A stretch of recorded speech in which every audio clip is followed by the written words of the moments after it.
Hello students, welcome back to my channel. I hope you all are doing well. Now in the previous video, I had explained you about the elimination reactions और हमने जो example लिया था वो था dehydrohalogenation. Now in today's video, we are going to take some examples of dehydrohalogenation and I'll be explaining you about one rule. But before I start with the video, I'd like to request you to please subscribe to my channel if you haven't already. If you feel that the video is useful to you, give it a thumbs up and share it with your friends. Press the bell icon so that you get notified every time I upload a new video. Now, let's get started. Dehydrohalogenation का meaning मैंने आपको already explain किया है और डीहाइड्रोहैलोजिनेशन में आपको कौन सा एल्कली यूज़ करना है, एल्कली कितने टाइप के होते हैं, ये सब मैंने आपको प्रीवियस वीडियो में ऑलरेडी एक्सप्लेन किया है. In case if you have missed that video, I'm going to link it in the description bar below for you.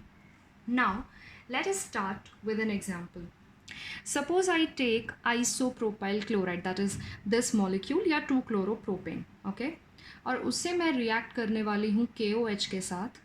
KOH has to be alcoholic. See, I have specified the type of an alkali over here. क्योंकि ये elimination reaction है और elimination reaction में हमें alcoholic alkali use करना है. Now इस reaction को हमने 1-2 या बीटा एलिमिनेशन रिएक्शन बोला है. That means I have to label 1 and 2 first. So this is my carbon number 1. Now remember, this numbering is not the numbering which you do for IUPAC nomenclature, okay? यहाँ पे हम कौन कौन से carbon से elements eliminate करने वाले हैं, अकॉर्डिंगली वी आर नंबरिंग. तो ये वाले कार्बन पे फंक्शनल ग्रुप है, that is this is my alpha carbon और अल्फ़ा कार्बन हमेशा नंबर 1 होता है. Now 2 के लिए आई have 2 options. This can be my second carbon, this can also be my second carbon, यानी कि ये दोनों में से कोई भी बीटा कार्बन हो सकता है. दोनों कार्बन सेम ही हैं because this is a symmetric molecule.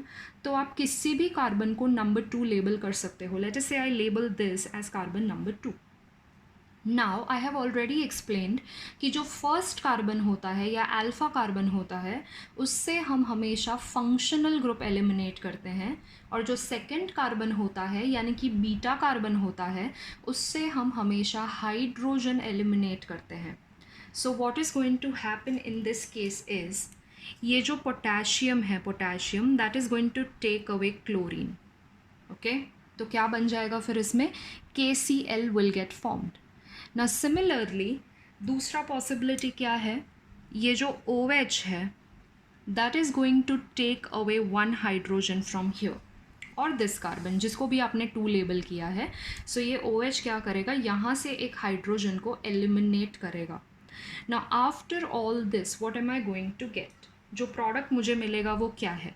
अभी ये CH3 से आपने कोई चीज़ एलिमिनेट नहीं की है, so that will remain as it is. Then I have CH. Cl eliminate हो चुका है, सो सिर्फ CH बचेगा. देन यहाँ से हम लोग एक हाइड्रोजन एलिमिनेट कर रहे हैं, that means we will be left with CH2.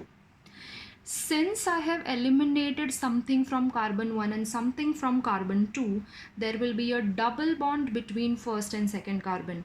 Elimination reactions में bond increase होते हैं. अगर आपने सिंगल बॉन्डेड कंपाउंड से कुछ एलिमिनेट किया है तो वहाँ डबल बॉन्ड आएगा और डबल बॉन्डेड कंपाउंड से आप कुछ एलिमिनेट करोगे तो वहाँ पे ट्रिपल बॉन्ड आएगा. So since elimination is taking place between these two carbon atoms, there will be a double bond over here. Okay, so the product that is formed here is propene. Okay, now what are the byproducts that we are going to get? K के साथ कौन गया है? Cl गया है, that is why I am going to get KCl as one of the byproduct. और OH के साथ कौन eliminate हुआ है? H. So another byproduct is going to be water. So जब symmetric compounds होते हैं तो हमें एक ही product मिलता है. Okay, so this reaction is called as dehydrohalogenation reaction because I have eliminated hydrogen from one carbon and halogen from one carbon. Now let us take another example. Suppose I have something like this. Okay, I'm going to heat this. अब यहाँ पे हम सबसे पहले labeling कर लेते हैं. ठीक है, this is going to be my first carbon of course. Because this carbon is bearing a functional group that is bromine. So ये मेरा अल्फा कार्बन है. नाउ यहाँ पे सेकेंड कार्बन के लिए आई have to possibilities. This can be my second carbon and this can be my second carbon. Second carbon के लिए दो पॉसिबिलिटीज़ हैं क्योंकि दोनों के एनवायरनमेंट अलग अलग हैं. यानी कि यहाँ पे मुझे दो पॉसिबल प्रोडक्ट्स आएंगे because two carbon atoms are different. Okay, so what are going to be my products. चलिए let us start now. First carbon तो हमारा फिक्स्ड है, दैट इज़ दिस. वहाँ से हैलोजन एलिमिनेट होगा. सेकेंड कार्बन ये है. So let us say this time I am eliminating from this carbon which is labelled in pink. I am going to eliminate hydrogen from this carbon. Okay, तो CH3 को हमने कुछ नहीं किया है, that will remain as it is. Then I will have CH. Br तो हम eliminate कर रहे हैं. यहाँ से हाइड्रोजन एलिमिनेट कर रहे हैं, मतलब इस कार्बन और इस कार्बन के बीच डबल बॉन्ड आएगा. So I will have CH and then CH3. Now elimination क्या क्या हुआ है. Of course sodium will take away this bromine, so I will have NaBr and OH is going to take away this hydrogen, resulting in the formation of water molecule. Okay, now let us talk about the second possibility. Blue में जो है second carbon, यहाँ से हम hydrogen eliminate करेंगे. So this becomes CH2. यहाँ से तो ऑफ कोर्स ब्रोमीन जाने ही वाला है, सो इसके और इसके बीच में डबल बॉन्ड आएगा. So I will have CH. The entire thing remains as it is. यहाँ से हमने कुछ एलिमिनेट नहीं किया है. बाय प्रोडक्ट्स क्या क्या आएंगे. Of course sodium is taking away this bromine, so NaBr, and OH is taking away this hydrogen, so that is why water. Okay, now ये रिएक्शन में आपको दो प्रोडक्ट्स मिले हैं. That means I will need 2 molecules of this and 2 molecules of NaOH.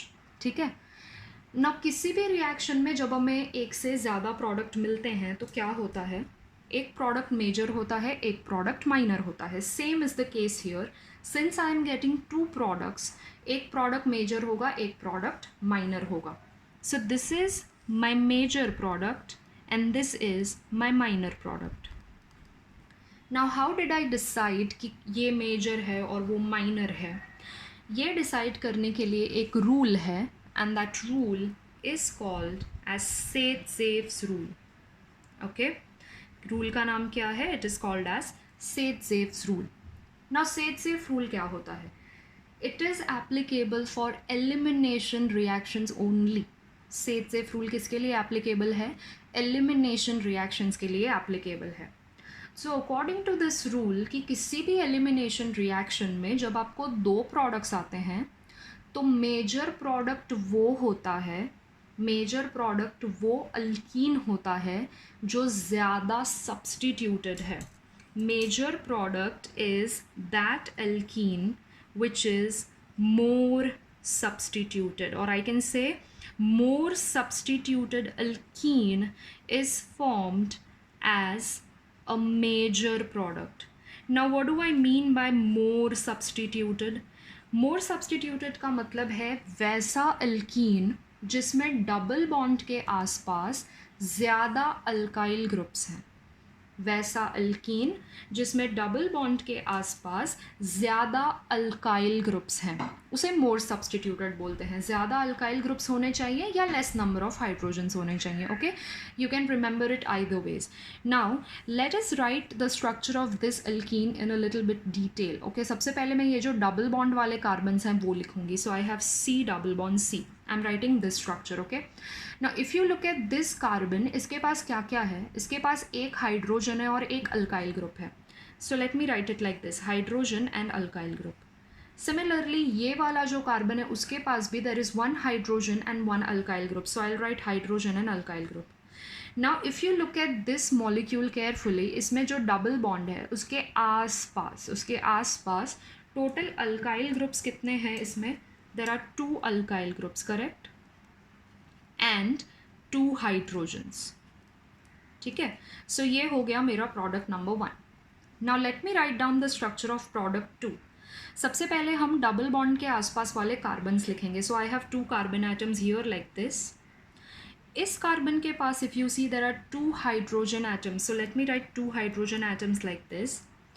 इस carbon के पास क्या है, एक हाइड्रोजन एटम है और एक अल्काइल ग्रुप है, that is CH2CH3. I have one hydrogen and one alkyl group. Okay, now if you analyse this molecule carefully, इसमें डबल बॉन्ड के आसपास मेरे पास सिर्फ एक अल्काइल ग्रुप है, but I have 3 hydrogens. Okay, and according to the rule major product कौन होता है, जिसके पास ज़्यादा अल्काइल ग्रुप्स हैं या लेस हाइड्रोजन्स हैं, because it has to be more substituted. तो इन दोनों में से इसी के पास ज़्यादा अल्काइल ग्रुप्स हैं और इसके पास ही कम हाइड्रोजन्स हैं. That is why this product according to the Saytzeff rule is formed as a major product.